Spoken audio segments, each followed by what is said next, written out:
Buenas noches. Buenas noches, Eli. Perdón Buenas el noches, reporte. Me dice 1 hora 15 minutos en el periférico. ¿Sí me escuchan? Silic. Bueno, Sí se escucha bien. tenemos nuestra última clase. Voy a compartirla. Perdón. Marita, ¿me puede dar acceso para compartir?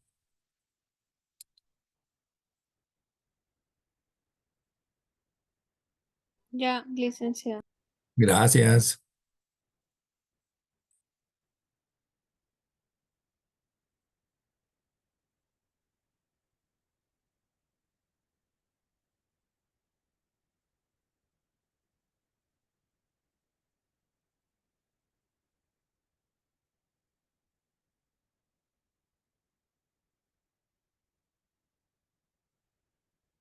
Estamos aquí entonces.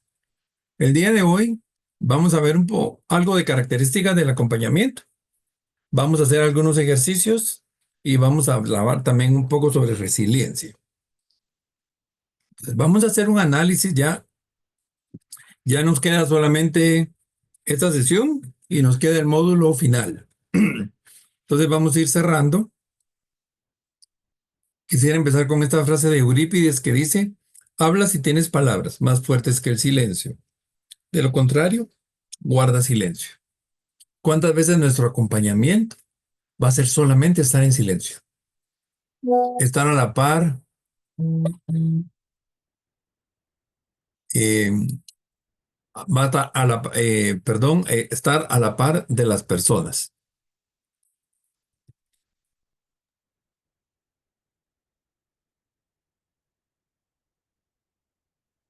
Dame un momento, por favor.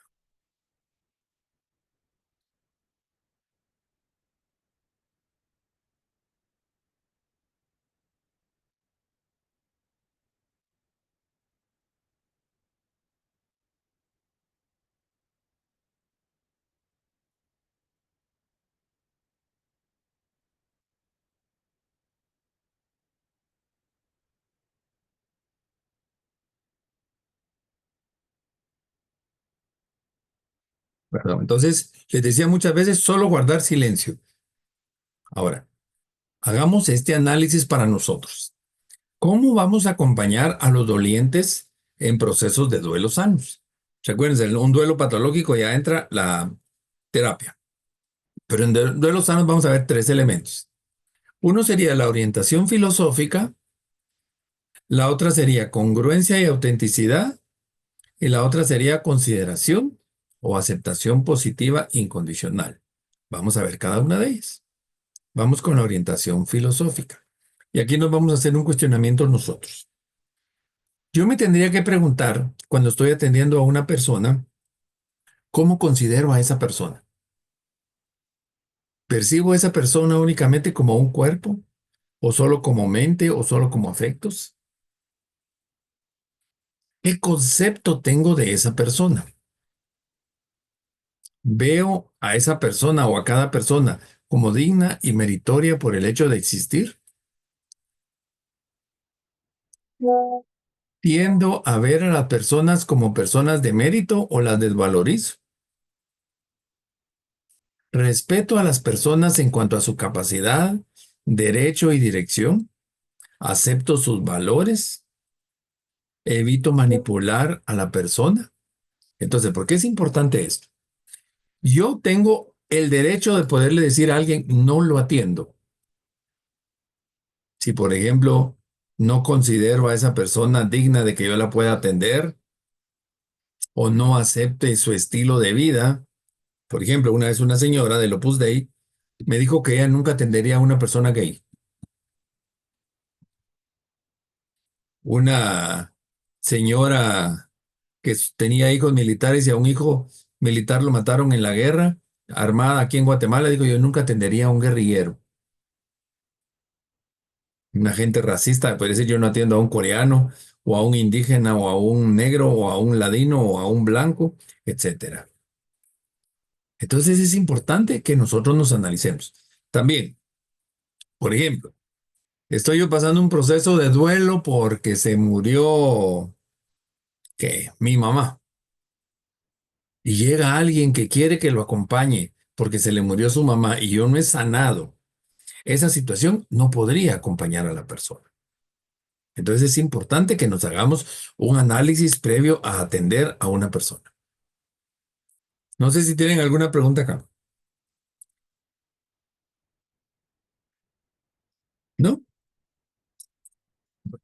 Con respecto a congruencia y autenticidad, ¿estoy consciente de los sentimientos de esa persona que estoy atendiendo a lo largo de la reunión? ¿La ayudo a crecer y crezco con ella? ¿Comunico yo mis sentimientos necesarios en esa reunión? ¿La relación que estoy teniendo con esa persona es auténtica, real y profunda? ¿Soy asertivo en la comunicación? ¿Puedo conservar la calma al momento de la reunión? Miren todas estas preguntas tan interesantes que nos tenemos que hacer antes de entrar en contacto con una persona.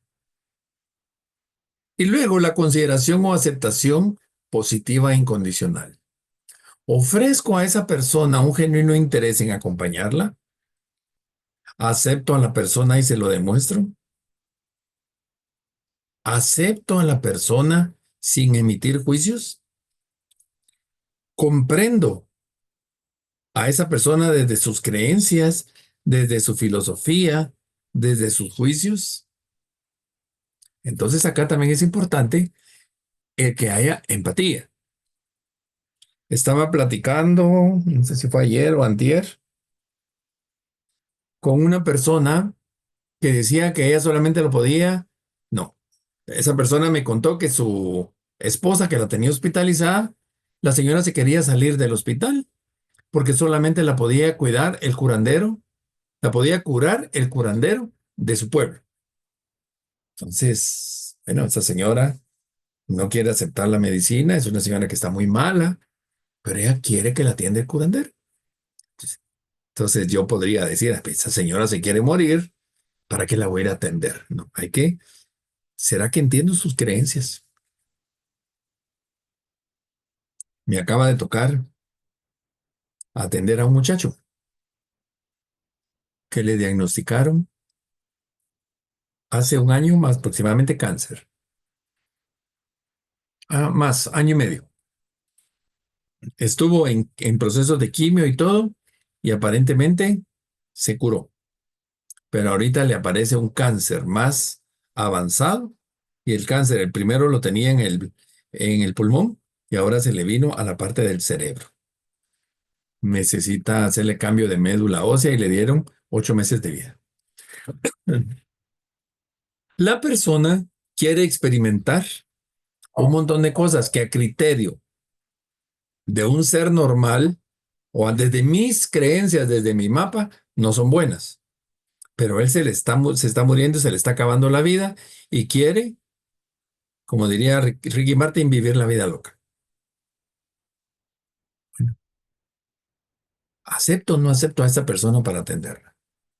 Son de las preguntas que yo me tengo que hacer para poder determinar si acompaño o no acompaño a una persona. ¿Alguna pregunta, por favor? ¿Dudas? Licenciado, buenas noches.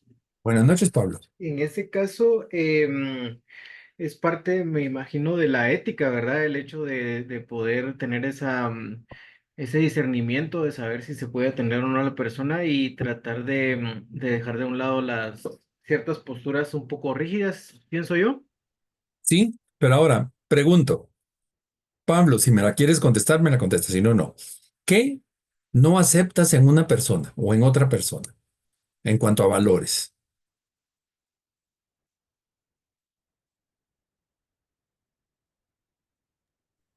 Pues estaría difícil de responder por el momento porque tendría que analizar bastante, ¿Cuál es ¿no? tu profesión? Psicólogo clínico. Psicólogo clínico. Ajá. Pensemos, bueno, Pensemos que la persona es fanática, religiosa, Ujú. y no eres nada religioso, pero vas a querer atender a la persona y la persona siempre se va a ir por el lado del fanatismo religioso. Puedes trabajar con esa persona. No, definitivamente no. Tal vez más allá de si se atendería por lo que uno cree o lo que uno piensa, tal vez por eso que comenta usted, ¿verdad? El hecho que ese fanatismo, ya sea político, religioso, de cualquier índole, puede estancar Ahora, el proceso, ¿verdad? ¿qué es lo que no podrías atender? ¿El fanatismo o su religiosidad? Quizá, bueno, en este caso, tal vez lo que bloquea el proceso, pienso yo, tal vez el fanatismo. Ah, no, pero ahorita no penses en el bloquear el proceso. Ahorita pensé en tu persona. No sé, ¿tenés alguna profesión religiosa? Eh, Católico, toda mi familia no lo profeso A ver, así. católico No, a medias, digamos. sí. Entonces no te afecta atender a cualquier persona. Pero pensemos que sos un católico rematado, cucurucho de procesiones de Santo Domingo y no sé qué más cosas. Y te aparece un testigo de Jehová. ¿Será que Sí, podrías avanzar adelante de tu religiosidad para atender a ese testigo de Jehová? pienso que sería bastante complicado. Entonces, ahí es donde yo digo, no puedo atender a esa persona. No voy a aceptar positivo, o no voy a ser congruente y auténtico, o no voy a tener una orientación filosófica cercana a la persona. ¿Sí? Gracias, Vamos. licenciado. Pensemos, Pablo, solo por poner otro ejemplo, que estás metido en drogas Ajá. y tus drogas te llevan a la vida loca. Y te llega un paciente metido en drogas que quiere dejar las drogas. ¿Puedes ayudarlo? No, definitivamente no De se va a acuerdo. llegar a ningún lado, ¿no? Sí. Entonces les puse los dos ejemplos, tanto lo antagónico como lo sinónimo. Entonces ahí es donde yo decido. Yo les voy a poner un ejemplo. A mí me cuesta mucho trabajar con niños. No me cuesta, no me gusta trabajar con niños. Entonces, ¿qué hago? Les digo, nunca me ha buscado nadie para que vaya a atender a un niño. En psicología, sí, en terapia sí lo hice y sufrí mucho. Eso lo hice en la práctica. Entonces, cuando me llega un niño, yo automáticamente en terapia lo traslado a un colega. Ahora, cuando fue lo del volcán de fuego, fui a trabajar mucho con niños, pero a trabajar en grupo. Pero no me gusta trabajar con un niño. Entonces ahí es donde yo defino. Cuando yo empecé psicología, me tocó ir a hacer prácticas al hospital del hermano Pedro y me pusieron en el pabellón de ancianitos. Y yo no tenía paciencia para atender ancianos. Pero obviamente ahí era práctica y tuve que aprender. Y miren, hoy trabajo mucho con ancianos. Pero tengo que ver qué tan bien o qué tan mal estoy. Una vez me recuerdo que me vinieron a buscar a mi casa porque habían baleado a un marero y se estaba muriendo. Y me dijeron que si lo podía atender. Y dije, con mucho gusto, a mí no me afectaba. Sin embargo, todo el mundo se metió conmigo que cómo iba a atender a un marero, si ese había matado gente y no sé cuánto. Dije yo, a mí no me afecta. Y alguien tendrá que atender a esa persona en su sufrimiento. Pero está mi libertad, mi ética, como bien dijo Pablo, para ver si atiendo o no atiendo a una persona. ¿Estamos? ¿Alguna pregunta más? Bueno, entonces vámonos a... ¿Qué características debemos establecer en la relación cuando acompaño a alguien? Primero tiene que haber un ambiente cálido. No puedo mantener una situación fría porque la persona necesita un apoyo en ese momento. Tengo que ser responsable. Eso es parte de la ética, ¿verdad? Responsable de si se va a manejar confidencialidad, eh, el horario, etcétera. Esta tercera, por favor, subrayenla, pónganla en mayúsculas y en entrecomillado. No podemos imponer o forzar. El acompañamiento tiene que ser voluntario, libre. también tiene que haber respeto. Yo no voy a dar con a la señor, usted otra vez con esa super chama toda sucia, ¿y por qué no se limpia o algo por el estilo? Porque a él le estoy faltando el respeto. Cuéntame, Sofi. Sí, es que quería opinar que eso del respeto sí es bien importante porque muchas veces las personas están entre quiero luchar o quiero dejar de luchar. ¿Cómo, cómo explicarlo? Estoy entre, sé que me voy a morir, pero hay muchas personas que quieren intentar todo antes de morirse. Y hay otras que definitivamente no quieren intentar nada, sino simplemente pues, que pase lo que pase. Y a veces respetar eso cuesta mucho, porque uno pues dice, creo que debería de intentarlo o creo que no debería de intentarlo, ¿verdad? Y entonces, pues, como usted dice, es de respetar lo que esa persona pues está sintiendo en ese momento sin emitir una opinión, ¿verdad? Lo que está sintiendo, lo que está diciendo Lo que está diciendo. Y si y lo que están está listos, ¿verdad? decidiendo. Exacto. A mí me tocó atender a una muchacha que dijo que le tenían que quitar las dos piernas. Y ella dijo que se moría, pero con sus piernas enteras. El doctor le dijo, si no le quito las piernas, se muere. Si le quito las piernas, hay probabilidades de vida. Ella dijo, prefiero morirme. Y entonces empezamos a trabajar un proceso de cuidados paliativos. Esperar a que se muriera, respetando su decisión. Y yo no le puedo decir, ay, usted tan tonta, ¿por qué no se deja crecer, quitar las piernas? No puedo hacerlo. También es importante permitir que el acompañado exprese sus sentimientos, porque a veces como que los frenamos. La confidencialidad, el ser sincero. Fíjense que a veces estoy atendiendo a alguien y esa persona dijo la peor tontera.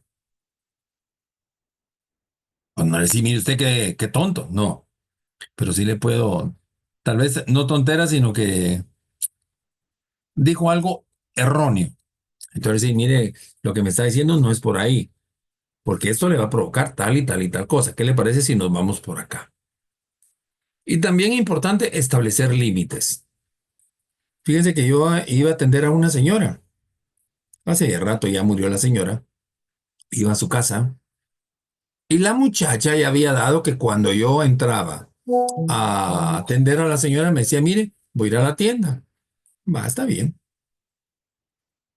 A veces se tardaba 5 minutos, 3 minutos, no había problema. Pero un día se tardó 1 hora. Entonces ahí sí establecer límites. Hablé con la familia, miren, la muchacha que la cuida me dejó a su familiar 2 horas. No es para decirles, me tienen que pagar 1 hora más, no era eso, sino la otra aprovechaba y se perdía. O también establecer límites, a qué horas atiendo, cuál es la hora máxima, etcétera. Es importante todas estas características. Ahora, dice Elizabeth Lucas. Elizabeth Lucas es la primera seguidora o la máxima seguidora de Víctor Frank. Ella continuó la obra de la logoterapia. Y ella nos da estas 3 ideas. Dice que el acompañante, nosotros, debemos ser optimistas y pesimistas. ¿Cómo así? Bueno, debo ser optimista porque la persona que tengo está viva, pero también tengo que pensar que en algún momento la persona tal vez ya no va a estar. Cuando yo voy a ir a ver a un enfermo, no voy a ir a ver al enfermo, voy a ir a ver a la persona que está con una enfermedad. No voy a ir a ver a un paciente, voy a ir a ver a una persona. Otro requisito importante, según Elizabeth Lucas, es que debemos conocer las causas, pero ignorarlas.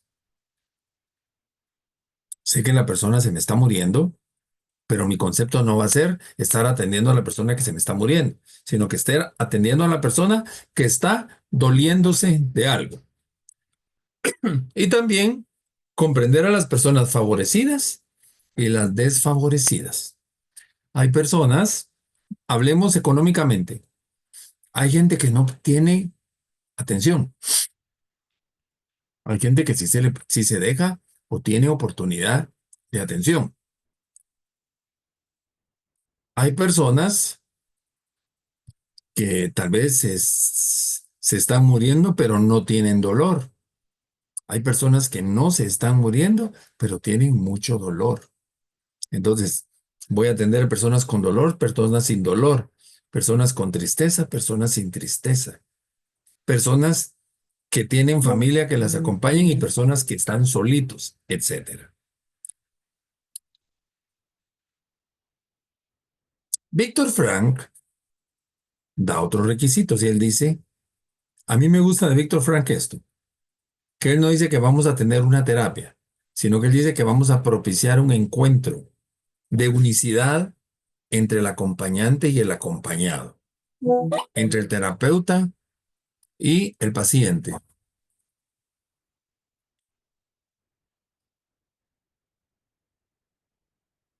Vamos a llegar a un encuentro donde está el dolor. También dice Víctor Frank que debemos decir la palabra justa en el momento justo a la persona adecuada y del modo correcto.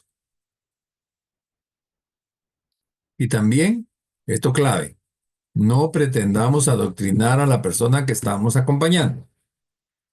Pasa mucho con personas, por ejemplo, existe la capellanía. La capellanía consiste en dar acompañamiento espiritual, casi en un alto porcentaje de índole religioso. Está la tanatología, que va a ir a dar un acompañamiento de cualquier tipo a la persona. Está el paliativista, que va a ir a dar cuidados paliativos a la persona que ya está en un proceso terminal. Está la terapia, pero yo no puedo pretender hacer acompañamiento adoctrinando. Les digo, bueno, yo soy católico, yo trabajo en la pastoral de la salud, en la Iglesia Católica, y me ha tocado visitar enfermos desde el punto de vista espiritual. Cuando yo voy a visitar a un enfermo, que me llaman y me dicen, Estuardo, por favor, tenemos a un enfermo en tal lado, no me están diciendo si voy a ir a dar acompañamiento tanatológico o si voy a ir a dar capellanía. Entonces, generalmente cargo aceite bendito y agua bendita. A los católicos les gusta el agua bendita, a los no católicos les gusta el aceite. Las dos van a servir para ungir. Si sé la religión de la persona, pues tengo una Biblia, la Reina Valera, que es Biblia protestante, y tengo la Biblia de Jerusalén, que es la católica. Y si voy a ir a atender a alguien que sea carismático o algo por el estilo, pues también tengo la Biblia latinoamericana.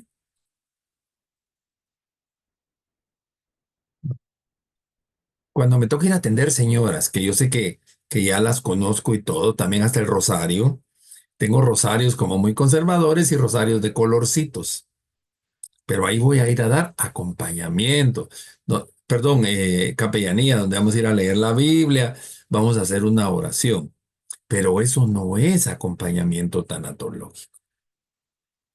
A veces me ha pasado que llego y me pide una señora oración o algún familiar y después me dicen, mire, atiéndame o termino atendiendo a la persona porque tal vez la familia me dice, mire, por favor, venga a orar o a rezar por él o por ella. Y cuando yo llego con la persona, mire, quiere que hagamos una oración. No, yo no soy creyente. Entonces, tal vez lo que quiere es hablar a la persona. Entonces, no es el momento de conversiones religiosas. Y eso hay que tenerlo muy claro porque muchas personas fallan en eso. Grupos religiosos que existen en Guatemala, como por ejemplo FINEC. FINEC es Fraternidad Internacional de Hombres de Negocios del Evangelio Completo, donde hay muchos hombres que van a hacer oración, pero quieren obligar a la gente a hacer oración. No, no es eso, porque a lo mejor la persona no es eso lo que quiere. Entonces, mucho cuidado con mezclar la tanatología con la capellanía o con la psicología. ¿Sí estamos claros?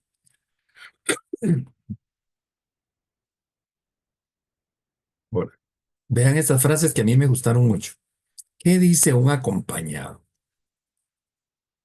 a su acompañante? Quiero que me oigas sin juzgarme. Quiero que opines sin aconsejarme. Quiero que confíes en mí sin exigirme. Quiero que me ayudes sin intentar decidir por mí. Quiero que me cuides sin anularme. Quiero que me mires sin proyectar tus cosas en mí. Quiero que me abraces sin asfixiarme. Quiero que me animes sin empujarme. Quiero que me sostengas sin hacerte cargo de mí. Quiero que me protejas sin mentiras. Quiero que te acerques sin invadirme. Quiero que conozcas las cosas mías que más te disgustan, que las aceptes y que no pretendas cambiarlas. Y quiero que sepas que puedes contar conmigo sin condiciones. ¿Qué está pidiendo un acompañado? Ayúdame, pero no me asfixies. Y a veces llegamos, los acompañantes, ya sea terapista, capellán, lo que sea, y sentimos tan inválido a nuestro paciente o a nuestro cliente o el nombre que le quieran dar, y a lo mejor la persona se puede levantar y nosotros queremos levantarlo y lo que hacemos es hacer lo que se sienta inútil. Entonces, mucho cuidado también. Tenemos que preguntar bien, bien. Yo tengo que conocer bien a la persona que voy a atender. ¿Preguntas?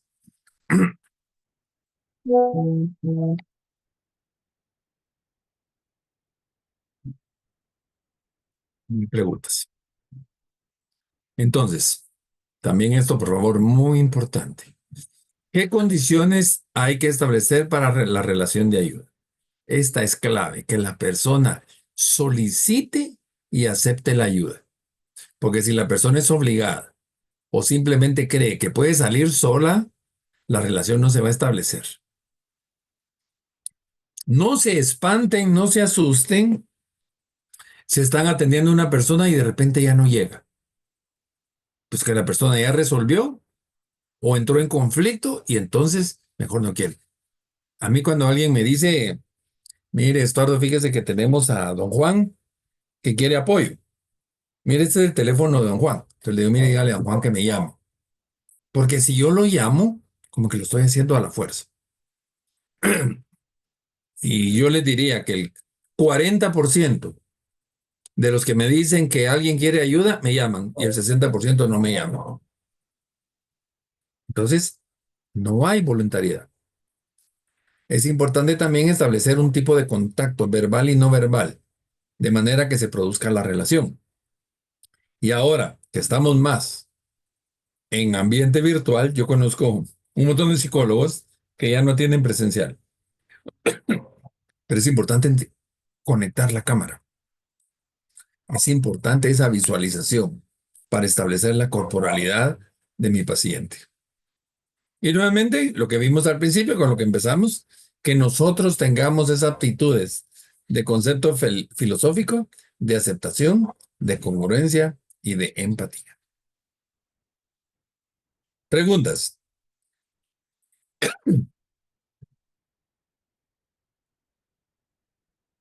¿Ninguna? Bueno, entonces ahora vamos a ver qué es empatía. Fíjese que cuando un doliente sufre la pérdida o enfrenta la enfermedad de un familiar, hay personas cercanas que toman estas actitudes. Por ejemplo, una actitud evaluativa como, ¿estás bien? ¿Estás mal? ¿Deberías ver al médico? ¿No deberías de haber ido a ese hospital? Hay otras personas cercanas que toman actitudes consoladoras como, no te preocupes, tú vas a poder, todo va a salir bien. Otras personas que van a tener actitudes de indiferencia como, me acerco contigo, pero como que si todo estuviera normal y hago de caso que no sé nada. Y fíjese que estas actitudes, en lugar de ayudar, afectan. No ayudan al doliente a manifestar lo que está sucediendo, ni tampoco ayuda al doliente a que se responsabilice. Entonces, el trabajo del tanatólogo consiste en establecer un contacto empático. ¿Y qué es ese contacto empático? Sentir el mundo privado de la otra persona como si fuera el mío. Pero mucho ojo, sin perder esa cualidad del como si fuera el mío. No compremos las ideas de nuestros pacientes. ¿Qué es eso de no comprar las ideas? Yo no sé si usted, bueno, no sé, no. ¿Han ido al cine o han visto alguna película? Y se identifican con un actor o actriz y les cae mal un actor o una actriz. ¿Por qué me cae mal? Porque también me caen mal las personas que actúan como él. ¿Por qué me cae bien? Porque ese tipo de personas con las que yo me llevo bien, eso es comprar la historia. Y a veces hay pacientes que nos quieren contar algo y nos, sí, sí, sí, ahí es. No, hay que investigar más, hay que profundizar, hay que preguntar para poder atender. Si no me quedo con lo que medio me dijo el paciente. Una vez una señora, como de 40 años, me dice, mire, tengo problemas muy serios con mi mamá. Ahí dije, problemas serios con la mamá, el motivo de la consulta. Y ahí iba a empezar cuando yo dije, bueno, mire, ¿cuántos años tiene su mamá? 90 y pico. La tuve de 50 ya. Si me quedo ahí, todavía tengo la historia comprada. ¿Y por qué tiene problemas con su mamá? Es que mi mamá ya tiene Alzheimer. Miren, entonces ya aquí me cambia todo el cuadro. Ella teniendo 45 años, lo normal para cualquiera es que la mamá no tenga más de 70 años. Pero me cambia el cuadro cuando me está diciendo que es de 95 años. Me cambia el cuadro cuando viene y me dice que tiene Alzheimer. Entonces, ven, no hay que comprar la historia, hay que seguir investigando. ¿Estamos claros? ¿Alguna pregunta?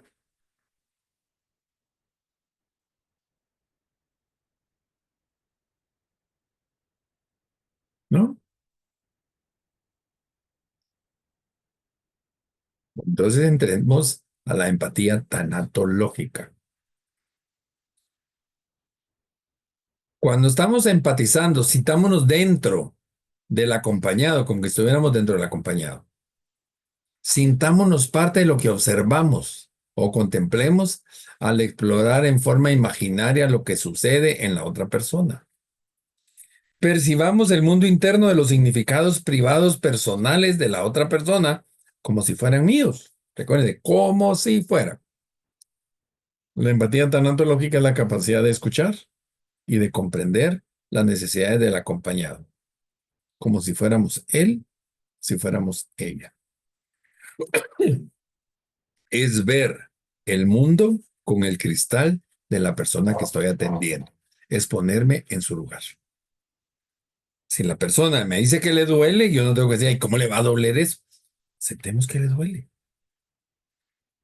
Si la persona, yo le acabo de contar un chiste y esa persona me dice, eso me provoca tristeza, entendamos que para la persona es tristeza. Esa es la empatía tanatológica. También sería la empatía terapéutica.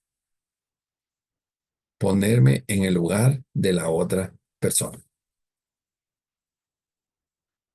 Y para ponerme en los zapatos del otro, ¿qué es lo primero que tengo que hacer? Quitarme mis zapatos. Ponerme en los zapatos de la otra persona es entender sus creencias, sus conocimientos, sus juicios, sus valores. Y para entender eso, me tengo que olvidar de mis juicios, de mis creencias, de mis valores. ¿Preguntas?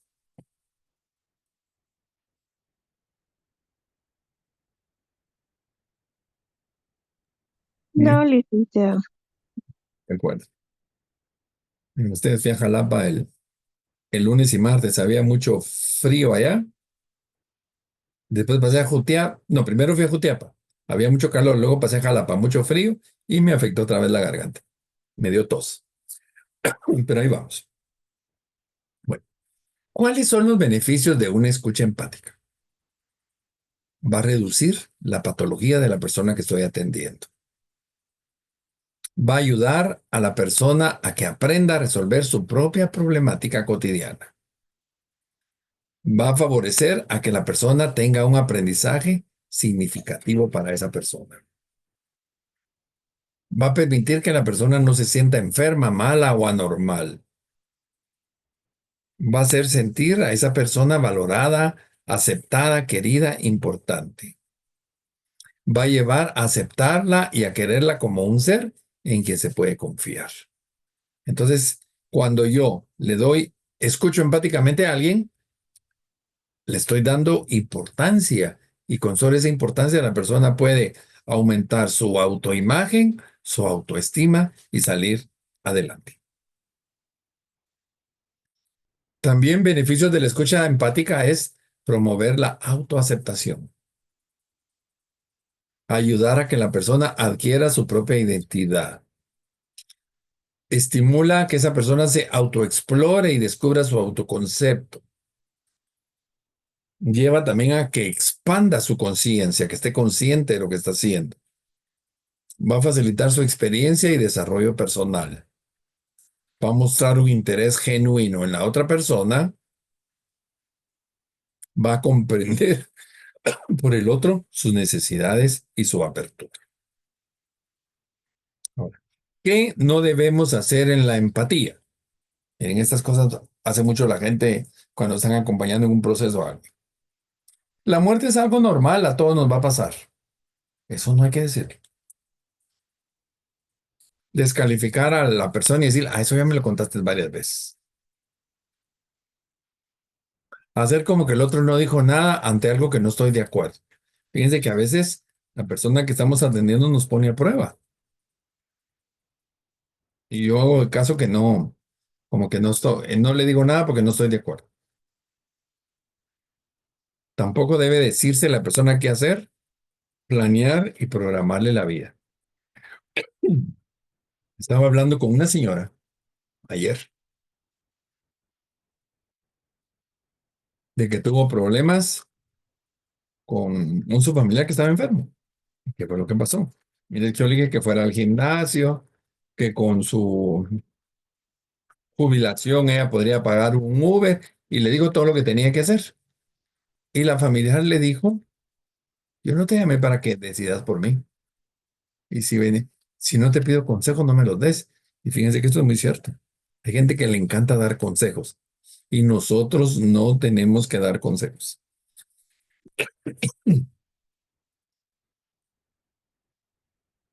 ¿Qué no se debe hacer?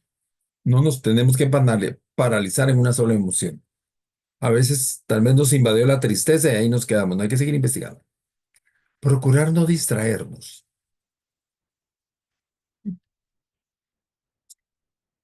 El paciente puede repetir todo lo que quiera. Yo no puedo repetir demasiado. Divagar en la reunión. Tengo que ir al grano. Adelantarme. Sí, sí, eso es lo que usted quiere decir es tal y tal cosa. No. A veces también, como yo le estoy diciendo que pregunten, a veces quedan solo pregunta, pregunten. No, también hay que dar respuestas. Hay que ser congruente entre el lenguaje verbal y el no verbal. Le quiero dar una noticia muy buena. Miren, con mi aspecto, mi voz y todo, es todo lo contrario. Tampoco hay que responder rápidamente, hay que respetar también el silencio de la otra persona. No podemos usar un lenguaje inapropiado. Lenguaje inapropiado no son malas palabras. Puede ser desde malas palabras o puede ser, por ejemplo, pensemos yo voy a atender a un paciente y le voy a decir, mira, a raíz de lo que platicamos, voy a establecerle su TX. O de acuerdo al DX que hicimos, le voy a hacer su TX. La persona se me puede quedar viendo. Yo sé que DX es diagnóstico y TX es tratamiento, pero yo no puedo utilizar terminología que la persona no entienda. Y a pesar de que les he dicho que preguntemos, mucho cuidado con el abuso de preguntas. Entonces, mire, dígame cuándo, qué, con quién y cómo. Ahí ya divagué y pierdo a la persona. ¿Preguntas? ¿No? Dice Carl Rogers Si puedes crear un cierto tipo de relación, la otra persona va a descubrir en sí misma su capacidad de utilizarla para su propia maduración y de esa manera se producirá el cambio y el desarrollo individual. Bueno, estoy terminando el tema de el acompañamiento. Ahora vamos a entrar a la resiliencia. ¿Qué es la resiliencia? La palabra resiliencia es difícil de pronunciar. Fíjense que la palabra resiliencia viene del latín resilio. Los gringos o los ingleses convirtieron el resilio en resiliencia. Y entonces el significado en inglés es resalto elasticidad, pero en latín es rebotar, volver hacia atrás. Entonces, ¿qué es la resiliencia? Como la elasticidad de mi vida para volver a situaciones que no puedo manejar. Sería como un amortiguador de vida.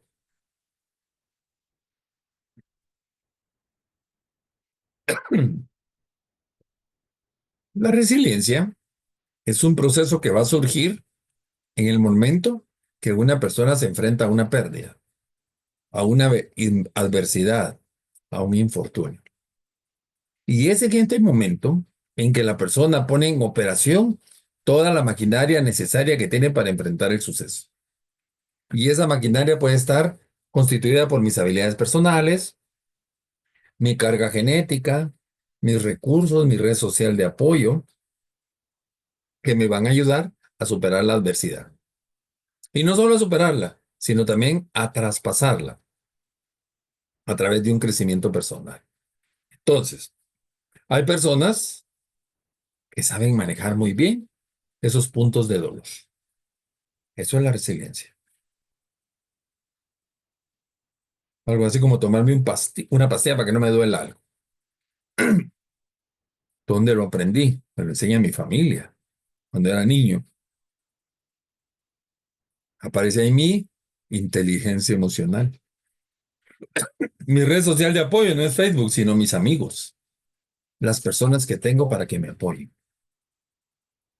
La resiliencia va a ser la capacidad que el ser humano tiene para enfrentar adversidades de vida, para superarlas e inclusive para ser transformado por ella. Toda pérdida nos lleva a un cambio, así como el cambio no es posible sin una pérdida. Entonces, una pérdida nos va a cambiar siempre.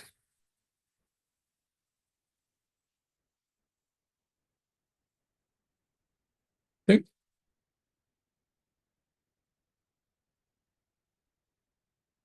Ayer me pasó algo interesante. Estoy solo en estos días. Entonces, después de hacer mi cena, me puse a lavar los trastos. Y cuando lavo los trastos, pues me quito anillos y todo para que no se vayan a rayar. Entonces me lo eché en la bolsa del pantalón. En eso me voy a mi cuarto que está en el segundo piso. Y cuando quiero sacar algo de mi pantalón, sale volando por ahí mi anillo. Y dije yo, ay, se perdió. Lo encontré. Lección, me transformó. Hoy ya no me voy a echar el anillo en la bolsa del pantalón, pues, porque me puede pasar esto. Una cosa tan sencilla. Pero nosotros, a través de situaciones inesperadas, vamos a cambiar. Y eso va a ser la resiliencia. ¿Sí estamos claros?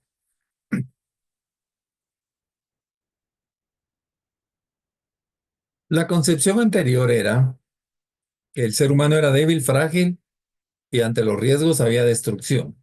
Hoy, los seres humanos somos fuertes,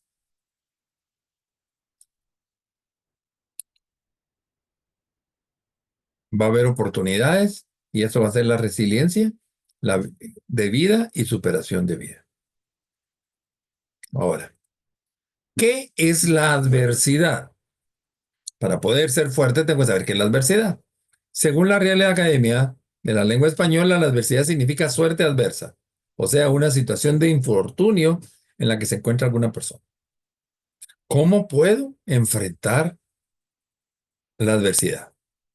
Movilizando todos los recursos que tengo para hacerle frente a la situación de manera inmediata.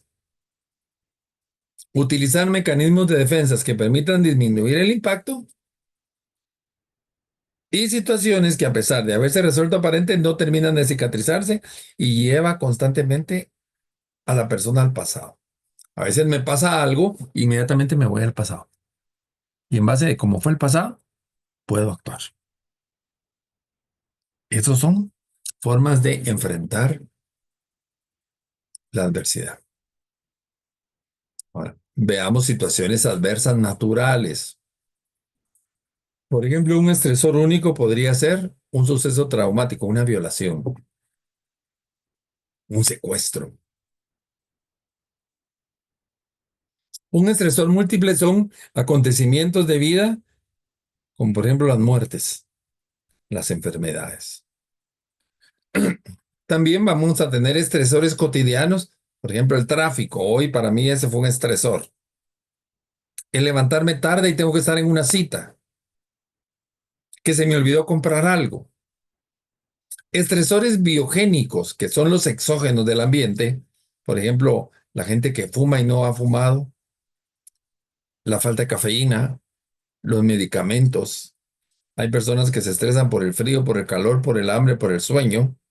Y están los internos o endógenos, la adolescencia, la menstruación, la menopausia, la andropausia, la vejez, la enfermedad. Entonces son situaciones estresantes. El que me diga que no vive de estrés es porque no es de este mundo.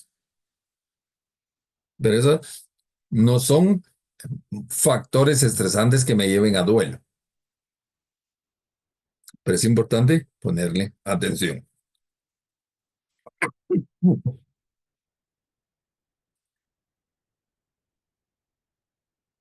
Para revisar una personalidad resiliente, cada persona es diferente. Y puede ser que mi fortaleza sean mis ojos, mis piernas, mis manos, etcétera. Mis debilidades también. El aspecto psicológico, la habilidad para relacionarme.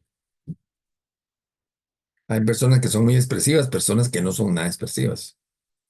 Está el aspecto social, la influencia de la cultura, de la sociedad, de la educación. También está el aspecto espiritual. ¿Cómo podemos dar respuestas a nuestra vida a través de la fe, la creencia en algo? Y están los aspectos lingüísticos según la PNL, que son todos nuestros juicios, nuestras creencias y nuestros valores. Todo esto nos puede servir para revisar qué tan resiliente soy o no soy para enfrentar una situación adversa. ¿Preguntas?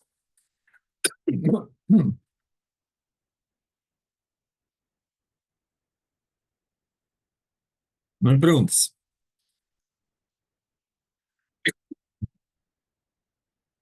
Entonces, esto ya lo habíamos hablado hace un rato.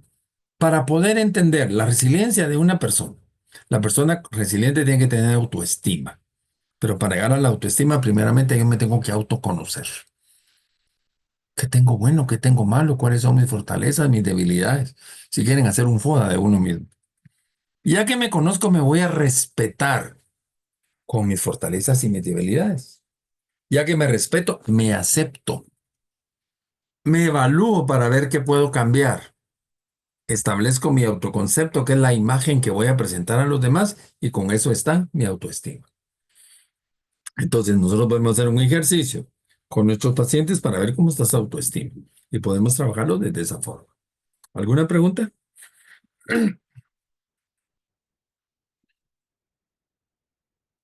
¿No? Entonces, la resiliencia va a partir de la comunicación. ¿Qué tan buen emisor, qué tan buen receptor soy? La capacidad que yo tengo para asumir la responsabilidad de mi vida. Ser libre de culpa, mis convicciones y ser compasivo para conmigo mismo y para con los demás.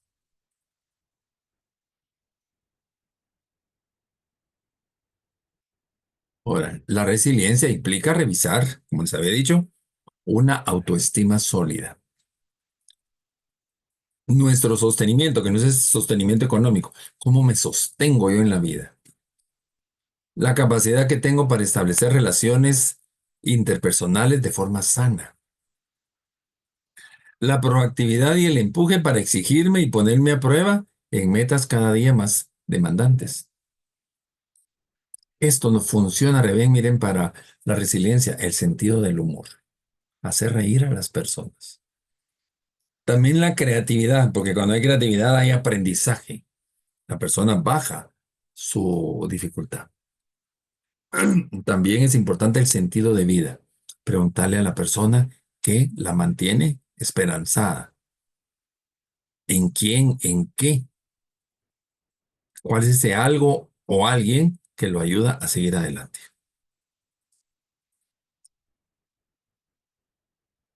También es importante conocer el sentido del sufrimiento, que tanto me gusta o no me gusta sufrir.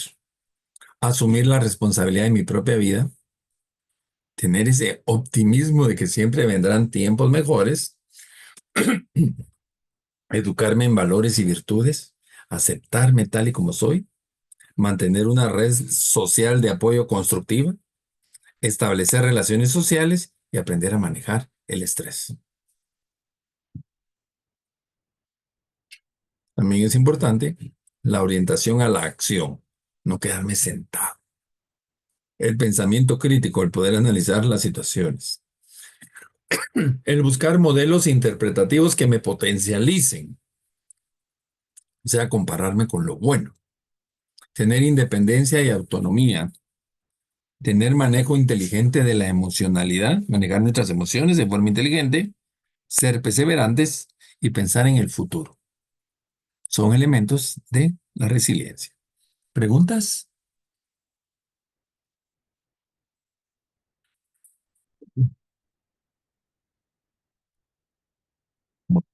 La resiliencia, ¿cómo viene? Hay una pérdida. Si la pérdida tiene dolor, se convierte en un duelo.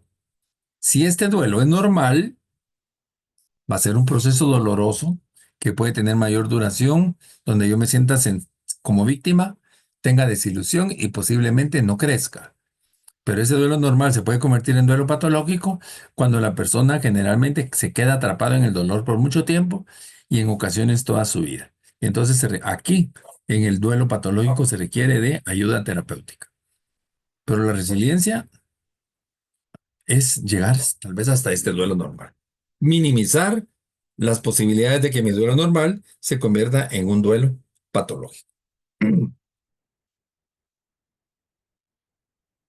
Vístolo de esta forma, la situación adversa es mi resiliencia y yo me tengo que levantar para mantenerme en el estado que yo deseo estar.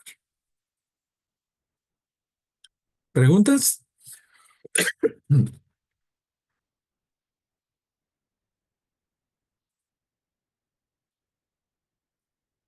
No hay preguntas. Bueno, entonces, miren, por favor, esto pónganle atención. Cuando yo estoy trabajando duelos, miren esta primera. Por favor, revísense ustedes y revisen con sus pacientes los cuentos que se les cuentan con respecto a lo sucedido y a su vida misma. La muchacha que dice, yo nunca voy a adelgazar. Ese cuento que se está contando le afecta para cambiar. La palabra tiene poder. ¿Qué te cuentas? ¿En qué crees? También dentro de la aceptación personal, yo tengo que aprender a identificar las creencias y los pensamientos y la manera como las personas responden ante la adversidad. También hay que aprender a reconocer y aceptar las emociones y sentimientos, tanto los agradables como los desagradables, y aceptar a los demás. Eso cuesta a ustedes, pero hay que aceptarlos. Yo soy un poquito directo, un poquito bastantemente directo para decir las cosas. A veces no me mido, pero ese es mi estilo. Por ejemplo, hoy estaba saliendo de un parqueo y una tipa retrocede y por poco me bota. Todavía me da tiempo a pegar un salto y le pegué al carro, le di así como 2 toquidos. Y se baja la tipa a pegarme la gran maltratada. Entonces digo yo, sentido del humor. Mire, señor, su licencia se la dieron en la Kellogg's, en la Cerelac. ¿Dónde salió su licencia? Porque veo que no sabe manejar. Riéndome. Y me empezó a alegar. Mire, lea por favor de que en un parqueo, en una calle, una acera, el que lleva la vía es el transeúnte.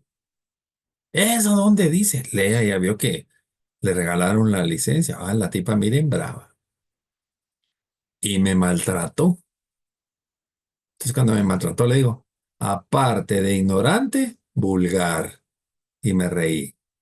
Miren, yo salí tranquilo de ahí. Me imagino que esa tipa todavía me debe estar maltratando. Pero ¿por qué voy a sufrir yo por los demás? Miren, aceptar a la otra. Y yo lo manejo mucho con sentido del humor.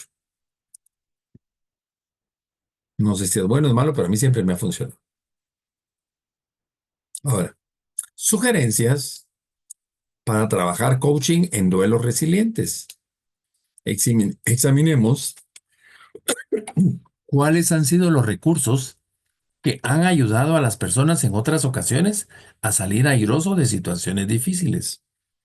Buscar un modelo a seguir, realizar un FODA. Para los que no saben qué es FODA, son cuáles son las fortalezas, oportunidades, debilidades y amenazas que tiene la persona y aprender a ser paciente consigo mismo. Cuando estoy en momentos de estrés, es como que se me pierde la paciencia. Hay que aprender a ser paciente. Bueno, ¿resiliencia? ¿Alguna pregunta?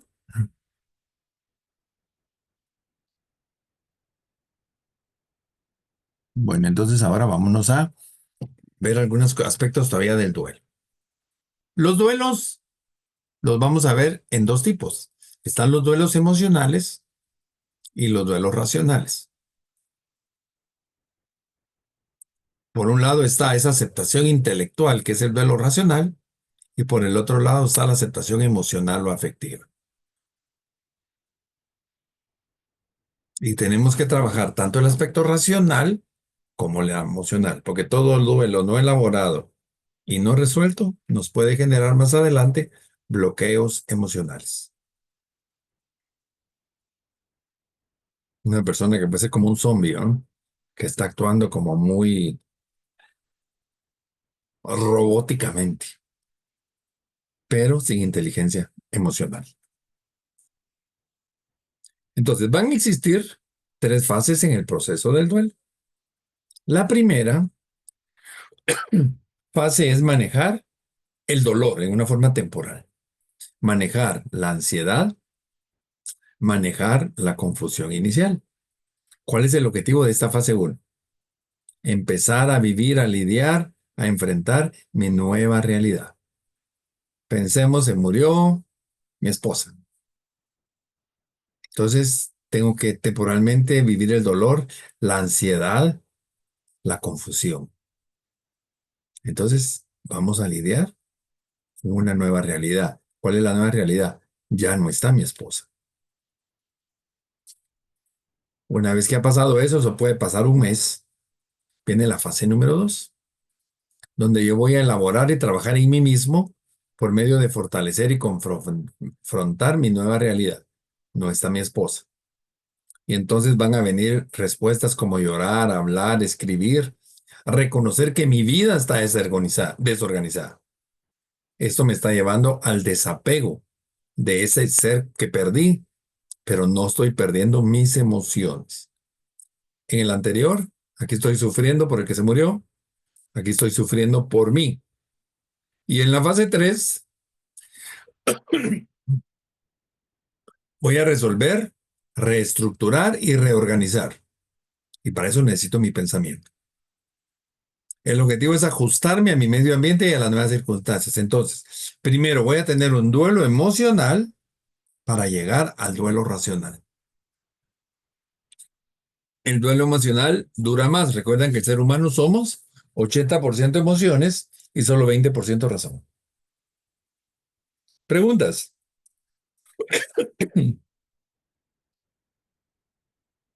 No, licenciado. De acuerdo. Ahora veamos cómo un hombre es diferente a una mujer en cuanto a duelo racional, emocional, por su inteligencia emocional o su inteligencia eh, cognitiva. Veamos, a los hombres se nos dificulta ir al médico, aceptar un diagnóstico, a hablar de sentimientos, a expresar nuestro dolor, a aceptar nuestros miedos, a pedir ayuda psicológica. Las mujeres están más acostumbradas a las crisis, su misma naturaleza, la primera menstruación. El desarrollo corporal de la pubertad es más crítico para la mujer que para el hombre. El embarazo, los partos, la menopausia. Entonces, un hombre ante esas situaciones, por ejemplo, un hombre con elevado coeficiente intelectual, vamos a verlo por la izquierda, y un hombre con inteligencia emocional elevada.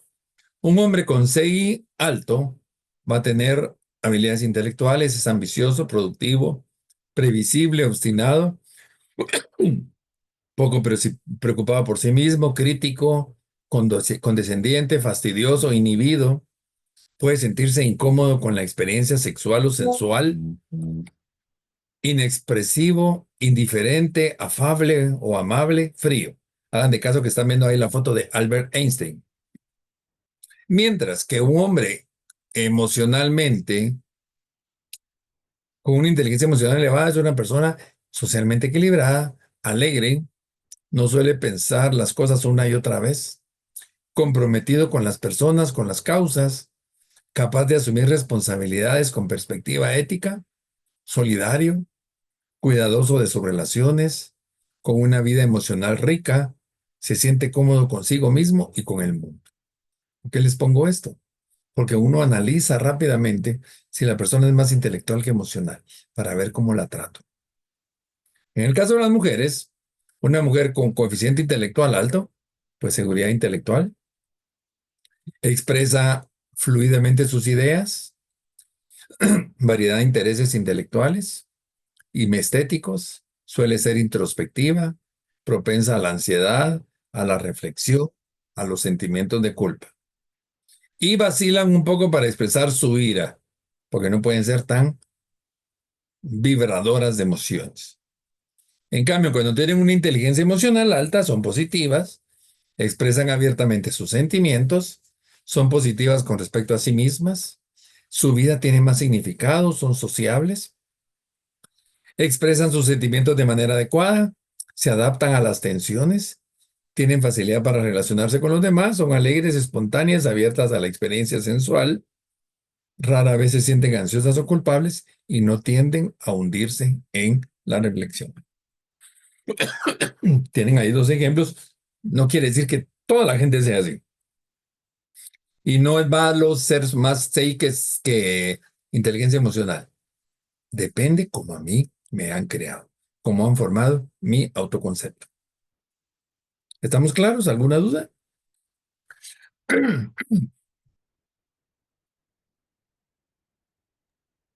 Todo claro, Liz. De acuerdo. Bueno, termino con esto y ahora vamos a ponerles algunos ejercicios de lo último que vamos a ver, algunos ejercicios que te pueden servir para apoyo y acompañamiento. Veamos el primero. Este se llama la línea de las pérdidas. Acá yo le voy a pedir al acompañado que se percate de sus pérdidas que ha tenido a lo largo de su vida, para reconocer cuáles son los recursos que ha utilizado en esas situaciones. Entonces yo le voy a pedir a la persona que haga una línea de su vida, que marque sus pérdidas vividas en cada etapa evolutiva y que las que recuerde, y que solicite qué hizo en cada etapa, que escriba los recursos que le ayudaron para elaborar su duelo. Veamos el ejemplo. Bueno, antes del ejemplo. Vamos a rescatar cuáles son los recursos que que ha empleado la persona en situaciones anteriores, y podemos hacer preguntas después de hacer la línea de la vida, ¿qué de los recursos que empleó en otros procesos dolorosos le pueden servir en este momento de su vida, que tendrá que empezar a hacer a partir de este momento, que es aquello que tendrá que dejar de realizar a partir de ahora, que aprendió a realizar la línea de sus pérdidas. Y ahí vamos a dar el proceso y el acompañamiento. Entonces aquí está el ejercicio. Pensemos, esta persona va a hacer una línea así desde lo que nació hasta, digamos, en mi caso, los 64 años. Y pensemos que esta persona viene y dice que a los 7 años tuvo una pérdida que se recuerda. ¿Qué fue? Me mandaron a la escuela. ¿Qué pasó? Pues ya no veía a mis primitos, a mis amiguitos del barrio, a mi familia. ¿Cómo reaccionaste? Lloré, lloré, lloré. ¿Y qué hicieron tus papás? Me regalaron una bicicleta y me consintieron. ¿Funcionó? Sí funcionó. A los 14 años tuve otra pérdida. ¿Qué pasó ahí? Me cambiaron de escuela. Nuevos amigos. Me sentía desubicado. ¿Qué hiciste? Lloré. Lloré, lloré, lloré. Al igual que cuando tenía 7 años, sí. ¿Y qué hicieron tus papás? Nada. ¿Te funcionó esta estrategia? A los 14 no, pero a los 7 sí. Hoy que tienes 35, ante esta pérdida que estás teniendo, ¿te funcionaría llorar? No. A ver, ¿qué te funcionó en los 14? En los 14 lo que funcionó fue que me encerré a ver tele en mi cuarto. Hoy a los 35, ¿eso te ha funcionado? ¿O te va a funcionar? Entonces las personas van viendo los recursos que han tenido, positivos o negativos, a lo largo de la vida para recuperarse de pérdidas. ¿Qué les parece esta dinámica bien sencilla? O este ejercicio o intervención.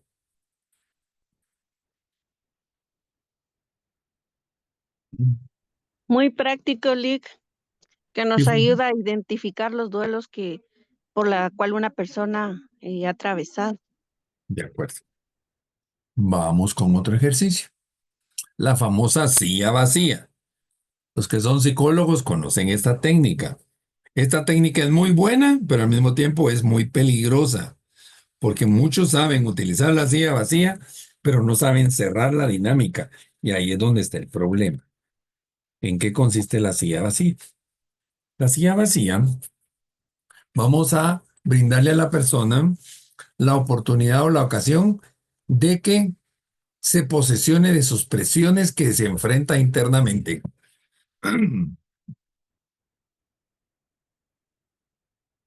Y vamos a provocar un diálogo interno con una polaridad, por ejemplo, hablar de con la alegría y la tristeza. ¿Cuándo se va a emplear?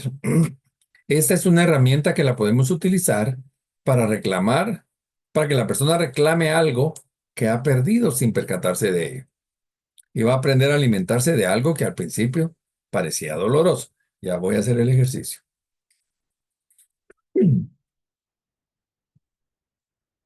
¿Cuál es el procedimiento? Bueno, voy a poner una silla enfrente de la otra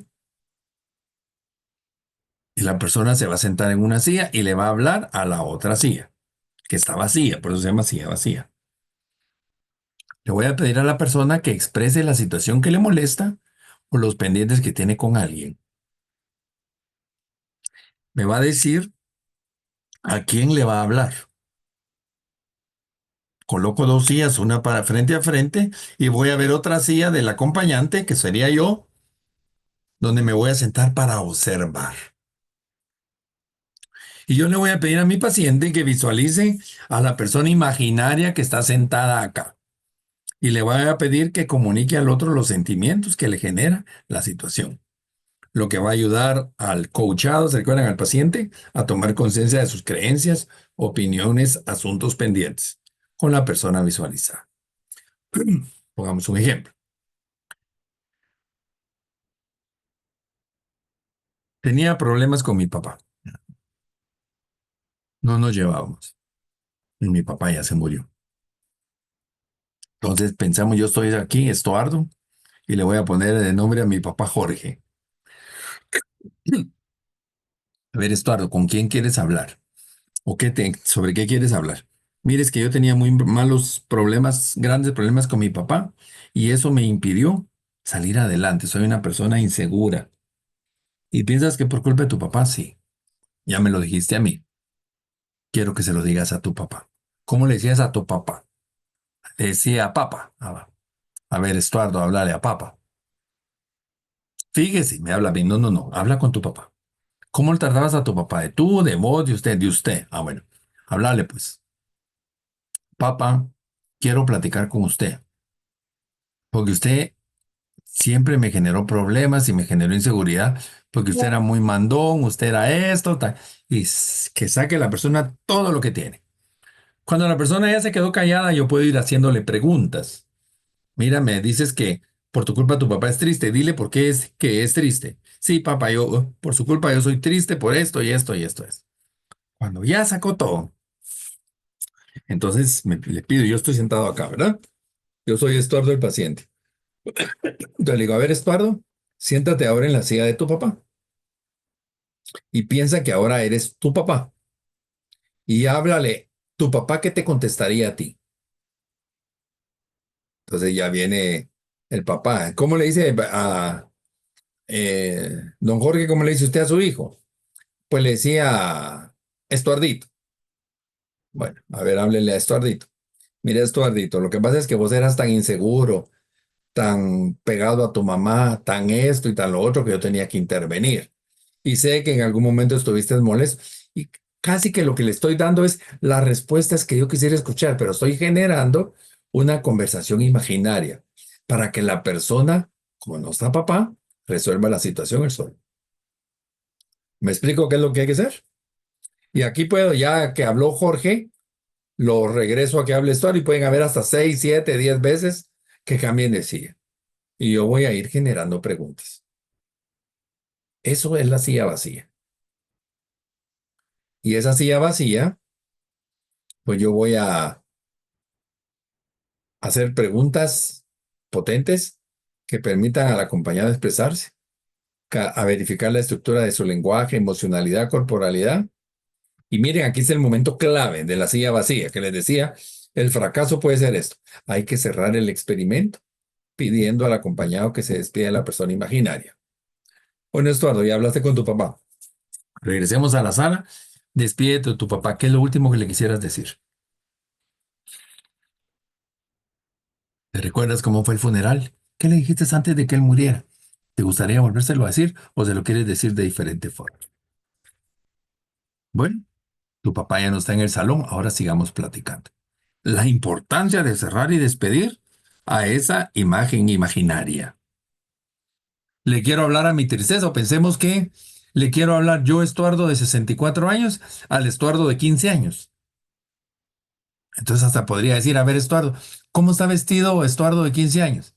Ah, me recuerdo que estaba con su pantalón de lona, pelo largo, lentes así hippies, etcétera, etcétera.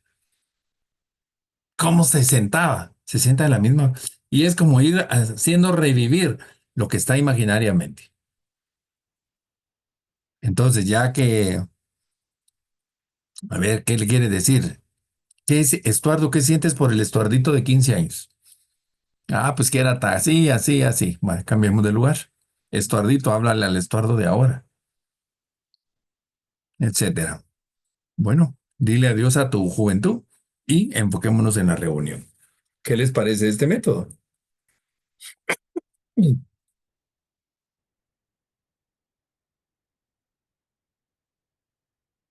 ¿Ya lo conocían?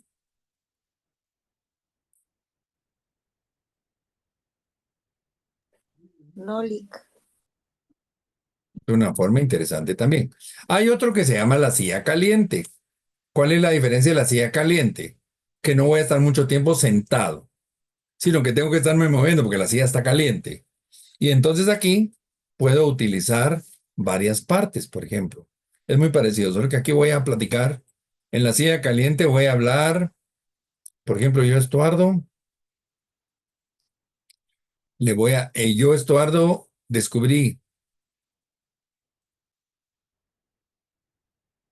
que tengo miedo de hablar en público, pero por otro lado considero que es necesario hacerlo. Entonces voy a tener 3 sillas. La silla de Estuardo, en otra silla siento el miedo y en otra silla siento a la necesidad de hablar en público. Entonces empieza a hablar Estuardo. es que el miedo es tal y tal, me da miedo tal y tal cosa, pero yo siento que es importante. A ver, Estuardo, pásate a la silla del miedo. A ver, como miedo, háblale a tu necesidad. Sí, es que a mí me da miedo, me tiemblan las canillas por esto y esto y esto y esto. A ver, siéntate a la necesidad. Vale, necesidad, sí, pero yo necesito tal y tal cosa. ¿Qué piensa Estuardo? Y empezamos a jugar así. O otra forma de hacerlo. Pensemos que se me murió, terminé mi relación, me divorcié y estoy deprimido. Es un duelo por divorcio. A ver, ¿tú con quién te llevas bien, Estuardo? Con mi mamá. Entonces vamos a sentar a tu mamá en una silla. Tu mejor amigo, Juan. Entonces vamos a sentar a Juan en otra silla. Una persona que admires. A ver, Alejandro Magno. Sentemos en otra silla a Alejandro Magno. ¿Cómo te llevas con tu jefe? Independientemente me llevo bien o me llevo mal. Sentemos a tu jefe. A ver, ¿cómo se llama tu mamá? María. A ver, doña María, ¿qué le diría a Estuardo por su divorcio? Entonces vamos cambiando el lugar. Me pasé al lugar de María. Pues y hasta puede hacer la voz de mujer. Pues esa mujer no te convenía, yo desde el principio te lo dije, porque no sé qué, ta, ta, ta, ta, ta, ta, ta, ta. A ver, Estuardo, ¿le quieres contestar a tu mamá? Y si le quieres contestar, te pasas a la silla de Estuardo. Bueno, a ver, tu mejor amigo, ¿quién dijimos que era Juan? A ver, Juan, ¿qué le dirías a Estuardo? Ay, mira, Estuardo, no te preocupes, hombre. Hay más mujeres en el mundo. Ah, Estuardo, ¿le quieres contestar a Juan? A ver, Alejandro Magno, ¿qué te diría? Mira, es más importante las guerras, conquistar territorios, que estar preocupado por una mujer. ¿Le quieres contestar? ¿Qué te diría a tu jefe?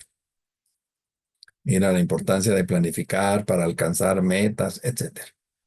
Nuevamente, parecido a la silla vacía, pero estoy metiendo más protagonistas y me tengo que quitar más rápido de las sillas, porque va a ser un como movimiento como constante.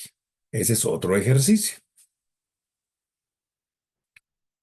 Y también está el ejercicio que ya conocen de la rueda de la vida, ¿se recuerdan?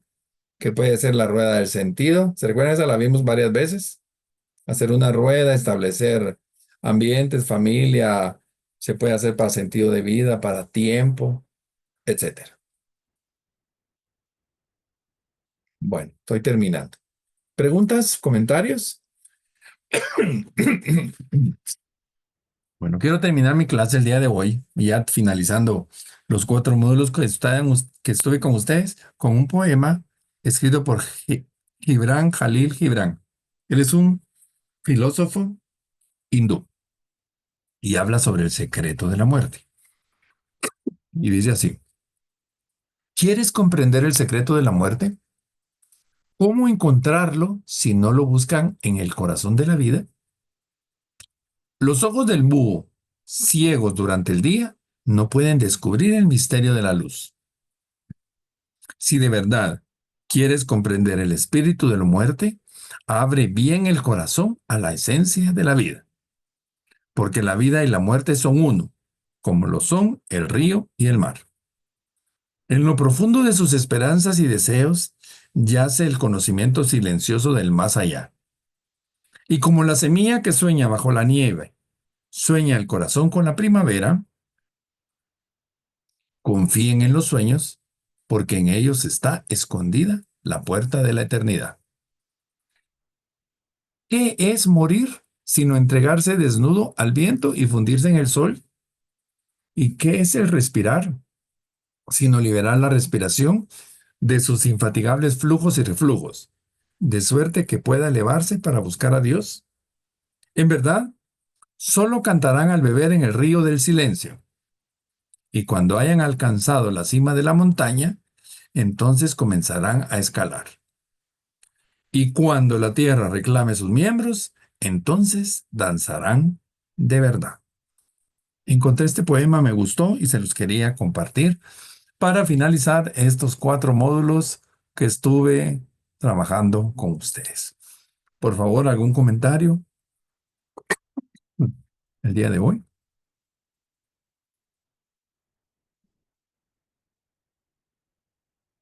¿No hay comentarios? A mí me gustaron mucho sus módulos LIC, sinceramente muy interesantes y muy amenos. Muchas gracias, Sandra. Pues me tienen a la orden, ya saben en lo que les pueda ayudar, con muchísimo gusto. Estamos contactados en el chat. ¿Quién está levantando la mano por ahí? Sofi. ¿O no? Veo una manita por ahí. ¿Sofi o es Dora?